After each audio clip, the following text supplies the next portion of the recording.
माझे नाव रियांश प्रचंड पाटील. माझे शाळेचे नाव आर रा जी प शाला मेडेकर. माझे गोष्टीचे नाव झोपाला गेला उडून. एका तल्यात 2 बेडूक होते. त्यांना एकदा 2 खांब दिसले.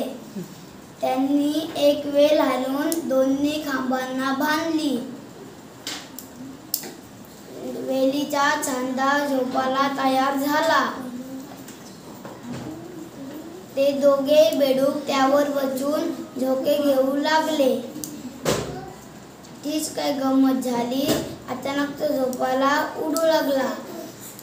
ते 2 खांब नसून एके बगळ्याचे पाय होते. ते लक्षात आल्यावर बेडकांनी पटापट पाण्यात उड्या घेतल्या.